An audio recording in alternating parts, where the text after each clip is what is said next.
대림절 셋째 주 예배를 시작하겠습니다. 사도신경으로 신앙 고백드리겠습니다. 나는 전능하신 아버지 하나님, 천지의 창조주를 믿습니다. 나는 그의 유일하신 아들 주 예수 그리스도를 믿습니다. 그는 성령으로 잉태되어 동정녀 마리아에게서 나시고 본디오 빌라도에게 고난을 받아 십자가에 못 박혀 죽으시고 장사된 지 사흘 만에 죽으자 가운데서 다시 살아나셨으며 하늘에 오르시어 전능하신 아버지라는 그냥 내게 있어요. 거기로부터 살아있는 자와 죽은 자를 심판하셨습니다.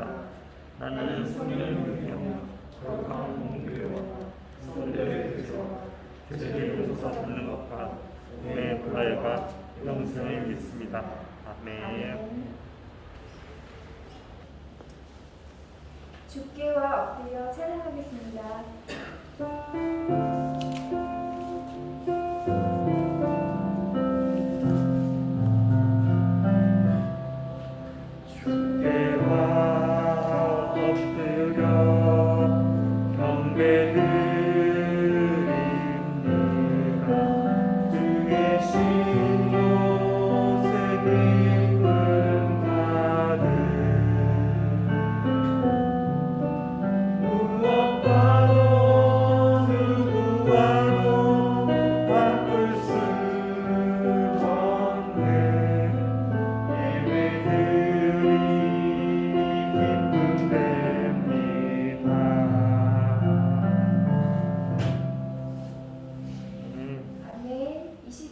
김건우 학생 기도 시간인데요. 건우 학생이 기도문 보내주신 것 담임선생님께서 기도하겠습니다.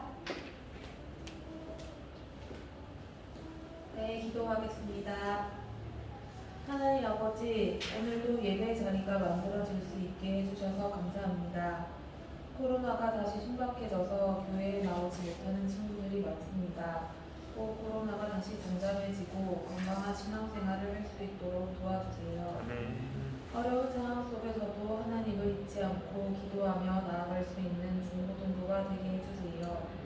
또한 지금은 시험 기간입니다. 학생들에게 지혜를 허락해 주시고 모두 건강하고 행복한 모습으로 만날 수 있게 해주세요. 예수님 이름으로 기도드립니다. 아멘. 이 시간 말씀 찾겠습니다. 마태복음 5장 17에서 20절 말씀입니다.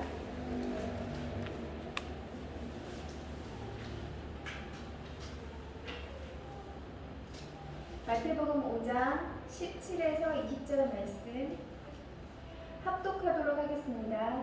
시작. 내가 율법을 가르친 자를 해하려고 생각하지 말라.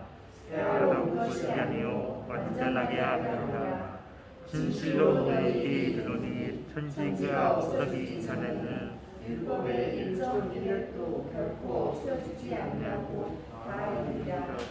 그러므로 누구든지 이 계명 중에 지극히 작은 것 하나라도 버리고 또 그같이 사람을 가르치는 자는 천국에서 지극히 작다 일컬음을 받을 것이요 누구든지 이를 행하며 가르치는 자는 천국에서 크다 일컬음을 받으리라. 내가 이르노니 너희가 서기관과 바리새인보다 더 나아지지 못하면 결코 천국에 들어가지 못하냐. 아멘. 네, 반갑습니다. 지금 영상을 몇 명 보고 있나요? 2명 봤는데 1명 또 났어요. 네. 오늘은 대림절 세 번째 주일입니다. 세 번째 표를 켜겠습니다.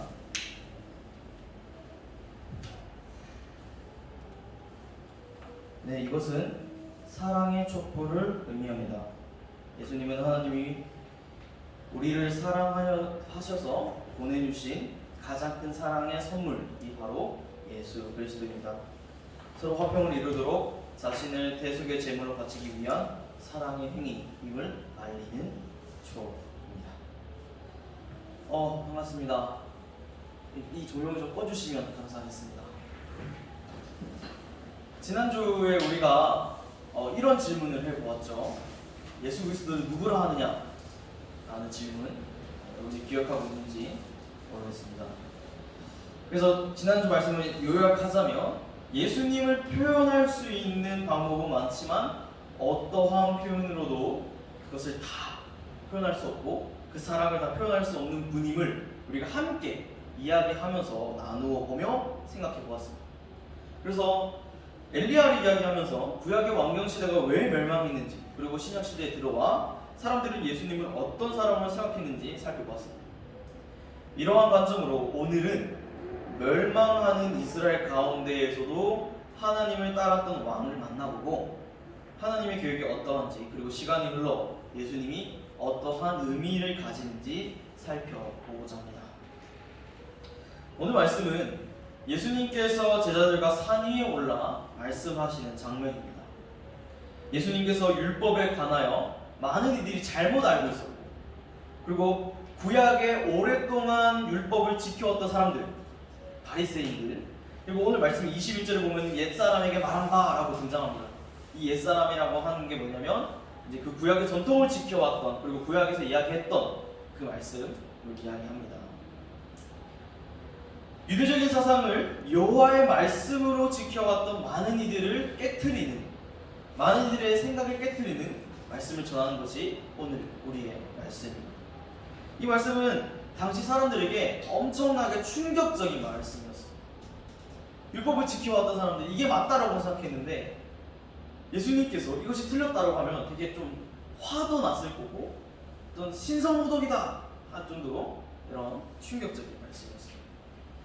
꾸준히 지켜왔던 본인들의 사상 그리고 생각들이 깨지는 순간인 거죠. 기독교의 역사를 살펴보면 여러 곳에서 또 다양한 모습으로 본질을 둘러싸고 있던 이 본질이라고 하는 것에 둘러싸여 있던 비본질을 깨트리는 그런 개혁을 일으켰던 순간들이 있습니다. 우리가 잘 알고 있는 16세기에 마르틴 루터가 종교개혁을 일으켰던 그거 아시죠? 그 종교개혁이 있었기에 지금 우리가 여러분들 지금 예배 드리고 있는 개신교가 탄생할 수 있는 배경이 거기에 있는 것이죠. 더 오래전 구약시대로 더 오래전 그 이제 이스라엘이 분열하고 이제 남유다와 북이스라엘하고 이렇게 전쟁 가운데 있는 그때 남유다의 왕 요시야라고 하는 왕이 한 명 있었습니다. 들어봤죠 여러분? 지난번에도 요시야에 대해서 얘기를 나눴었어요.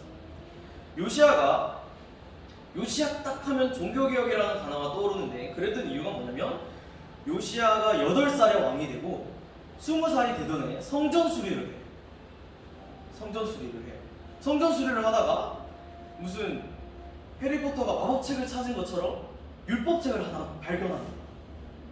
율법책을 하나 발견하는데 그게 신명기였었어요. 신명기라고 정확히 얘기할 수는 없지만 그런 모세의 율법이 적혀있는 그런 지침서의 말씀이었습니다. 그래서 요시아가 그것을 읽어보니 본인이 이걸 읽을 수 없어가지고 이제 그런 제사장들이나 불러와가지고 읽어보라고 읽어보니 지금껏 우리가 해왔던 우리 아버지들이 해왔던 것들이 잘못되었다라는 것을 깨달았죠. 그래서 그 말씀을 붙들고 백성들을 데리고 성전으로 올라가서 얘들아 우리가 지금까지 한 게 잘못됐다. 우리 하나님께 회개해야 된다 라고 합니다. 그렇게 회개를 하죠. 그래서 그 당시에 이집트와 아수르가 전쟁하고 있는 그런 가운데 하나님께서 이스라엘을 지켜주시는 결과를 낳게 됩니다.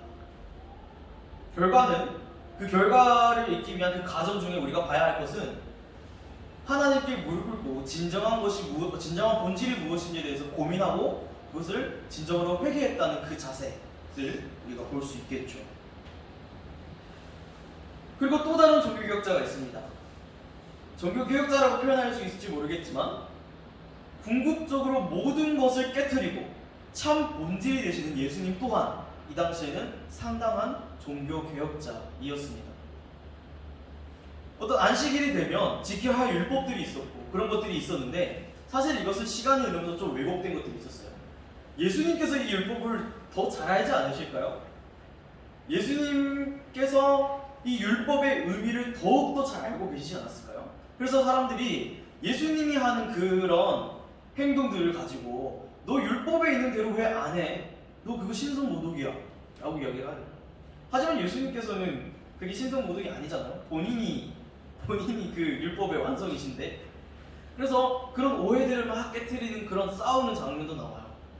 바리새인들에게 이렇게 천하사 선한 사마리아인 얘기하면서 시험하는 바리새인들을 이렇게 혼내기도 하고 그렇기도 합니다. 그런 장면들이 나오죠.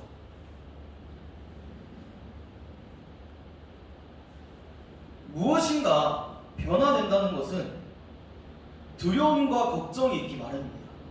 그 당시 사람들도 예수님이 등장했을 때 위협을 느꼈을 것이고 두려움도 있었을 것이고 걱정이 됐을 것입니다.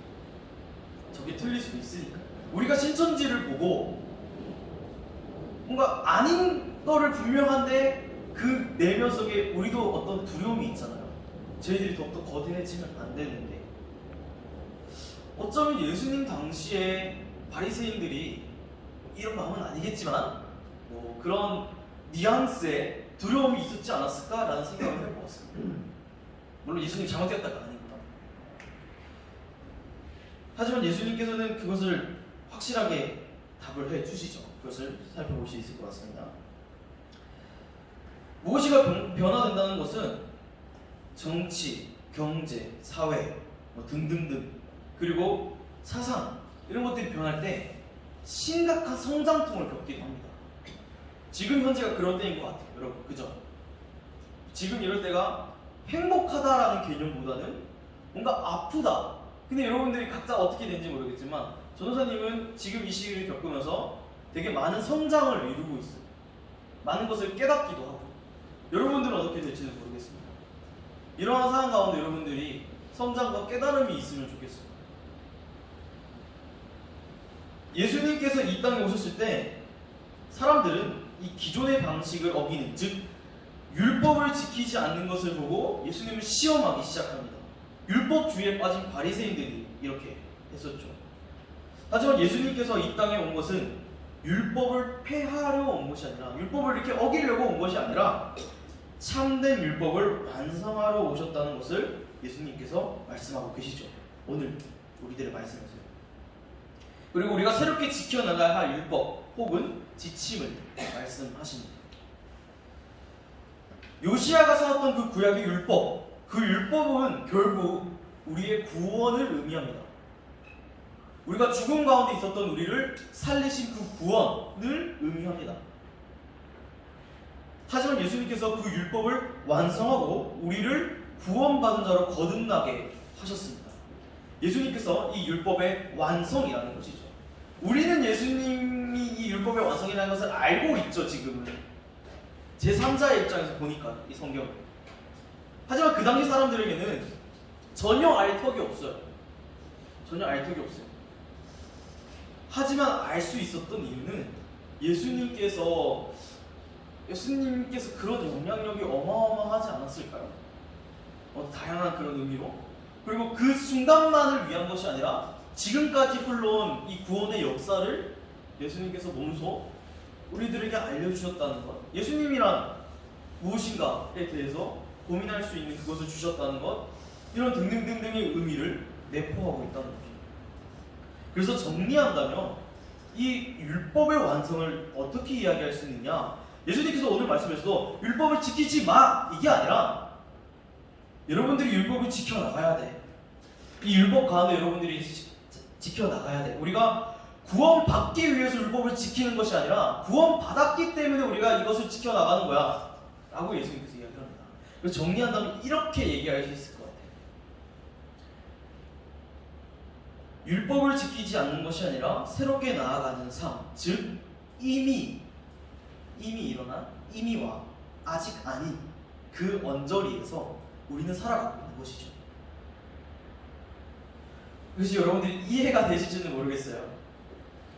그러니까는 이것을 뭐 믿음과 행위, 뭐 이렇게 친의와 성화, 뭐 이런 식으로 얘기도 하기는 하는데, 조금 더 쉽게 얘기한다면 이미 일어난 구원과 앞으로 있을 하늘 소망의 그 언저리에서 우리가 살아간다는 거죠. 근데 이것을 제가 이겁니다라고 답을 해드릴 수가 없는 게, 저도 그것을 정확하게 알지 못해요. 우리는 그것을 살아가면서 알아갈 수밖에 없어요. 단순히 알아볼 수가 없다는 거죠. 이 비밀이라고 표현하기 좀 그런데, 하나님께서 우리를 하늘 보좌에 앉히시고 또한 하늘에서 우리가 천국이라는 그 소망이 있잖아요. 그 그 천국이라는 곳에 그런 하나님께서 우리에게 주시는 선물을 기대하면서 이미 구원받았으니까 마음대로 살아가 아니라 구원받은 자로서 우리가, 그리스도인으로서 우리가 어떻게 살아가야 되느냐, 그것이 율법 안에 있다는 것이죠. 그리고 우리는 이 성경 안에서 그것을 지키며 살아가죠. 그래서 저는 이미와 아직 아닌 그 언저리에서 우리가 살아가는 것이 그리스도인의 삶이라고 생각을 합니다. 이것이 여러분들이 살아가면서 어떤 다양한 깨달음들이 있기를 소망합니다. 그 가운데 여러분들 하나님께서 어떤 인도하심이 있을지 모르겠지만 다만 분명한 것은 하나님께서 여러분들을 하나님 앞에, 하나님 안에, 하나님의 그 나라, 하늘 보좌, 천국이라고 하는 우리가 말로 표현할 수 없는 그곳에서 기다리고 계신다는 것이죠. 사랑으로 우리를 이 선한 길로 인도해 주신다는 것. 그것이 예수님이 의미하는 바입니다. 예수님께서 이 땅에 오신 이유입니다. 그래서 여러분들의 삶이 예수님과 함께 걸어가기를 소망합니다. 대림절 세 번째 주일을 준비하는 우리 가운데 예수님께서 이 땅에 오시어 율법을 완성하셨다는 그 의미를 다시 되새겨보고 요시아와 같이 본질을 깨닫고 회개함으로 하나님께 나아갔던 것처럼 우리도 그 본질 가운데 둘러싸고 있는 비본질을 깨트려서 삶의 주인이신 하나님의 말씀을 따라 살아가는 여러분들이 되기를 바랍니다. 사실 근데 이 본질이라는 것이 정말 알고 있지만 알 수 없는 그런 존재입니다. 하지만 우리가 삶을 살아가면서 본질을 추구한다고 생각했지만 나도 모르게 비본질이라고 하는 어떤 굳은 살들이 이 본질을 둘러싸고 있을 수도 있어요. 그래서 여러분들이 늘 이 본질이 무엇인가에 대해서 고민하며 그 본질이 담겨있는 이 성경, 하나님의 말씀을 꼭 기억하며 살아가기를 바랍니다. 그걸 정리한다면 우리도 요시아처럼 본질을 둘러싸고 있는 비본질을 깨트려서 삶의 주인이신, 우리 삶의 또 인도자이신 하나님의 말씀을 따라 살아가는 우리 주무동부 친구 여러분들이 되기를 예수님의 이름으로 축복하고 소망합니다. 기도하겠습니다. 거룩하신 하나님, 오래전 요시아를 통하여서 이스라엘 백성들이 하나님의 말씀을 붙잡고 회개함으로 나아가서 하나님께 구원받을 수 있었던 그때, 그리고 시간이 흘러 그 율법으로 말미암아 그 율법의 완성이신 예수님을 이 땅에 보내셔서 그 기쁨으로 말미암아 우리들이 구원받은 자로 거듭나게 하여 주시면 너무나 감사드립니다. 주님, 저희들이 이 율법으로 말미암아 세상을 살아가는 가운데 구원받은 자로서 살아가는 것이 어떠한 것인지 의미를 조금 더 깊이 고민해보며 이미와 아직 아닌 그 언저리에서 우리가 그리스도인으로서 어떻게 살아가야 하는지 고민하며 기도하며 그 가운데 하나님께서 인도하실 것을 믿으며 나아갈 수 있는 저희들이 될 수 있도록 인도하여 주시옵소서. 그로 말미암아서 세상의 많은 사람들이 하나님께로 다시 돌아오고 회개함으로 나아갈 수 있는 그런 역사를 주님께서 운행하여 주시옵소서. 예수님의 이름으로 기도드립니다. 아멘. 찬양 함께 하겠습니다.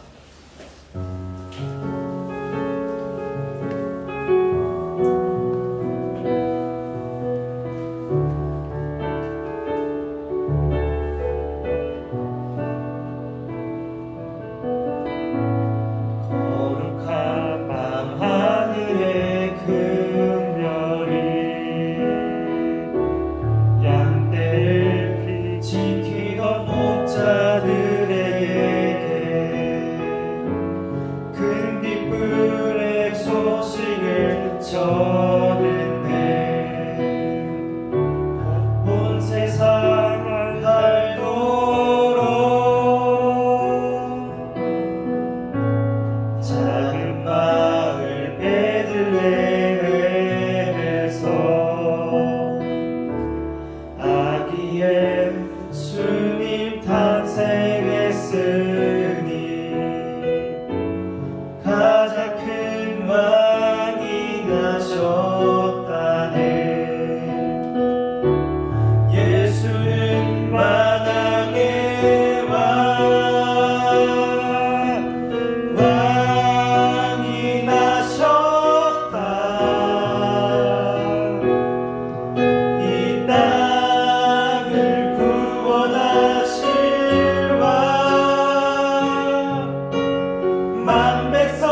왕이 나셨다.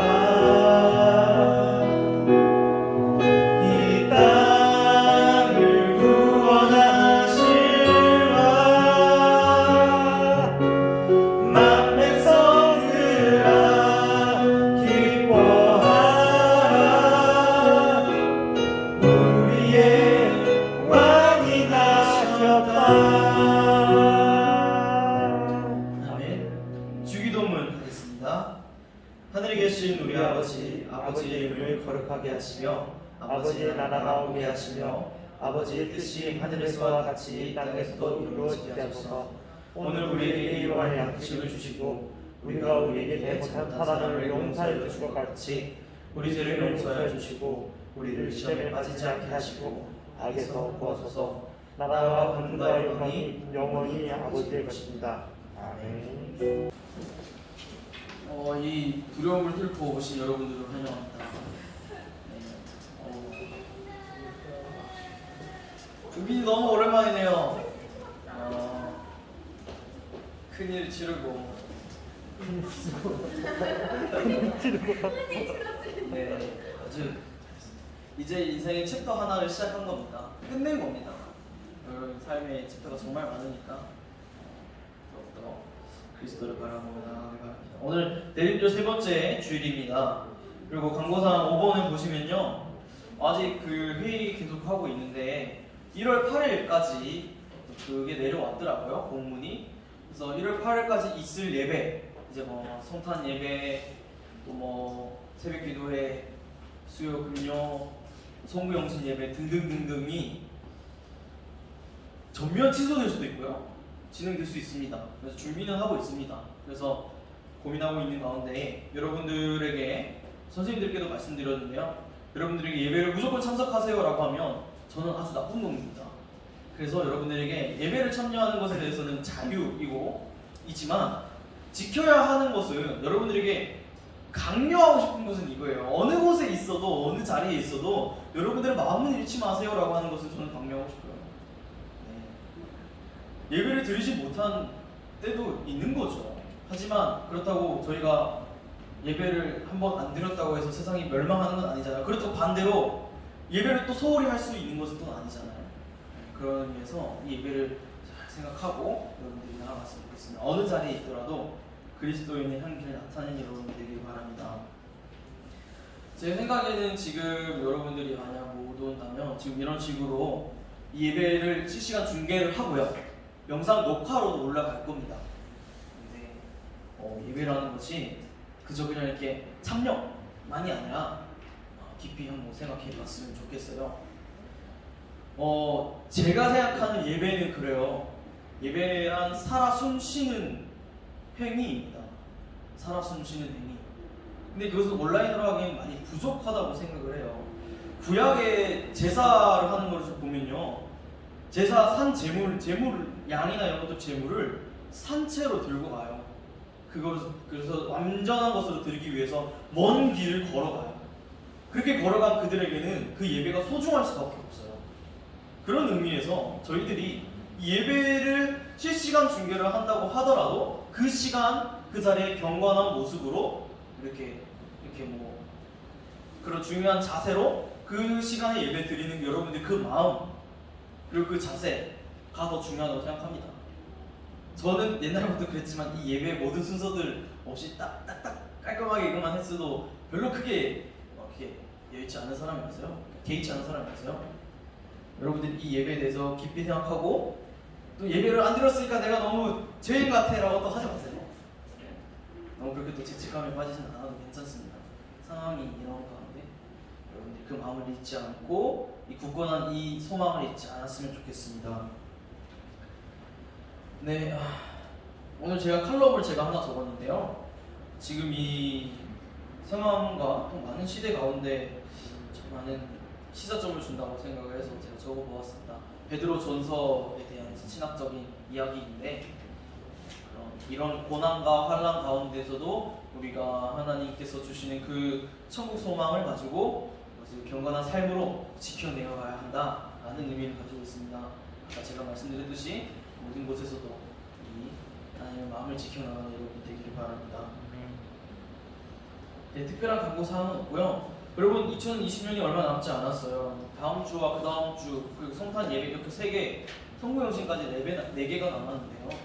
여러분들 잘 들으실 수 있도록 기도하셨으면 좋겠고요. 그 예배 가운데 유종의 물을 거두고 또 새로운 한 해를 시작하는 가운데 큰 은혜가 있기를 기도하며 여러분들이 나아가셨으면 좋겠습니다. 네, 이제 각반 선생님들 만나서 공부하시고요. 예배를 마치겠습니다.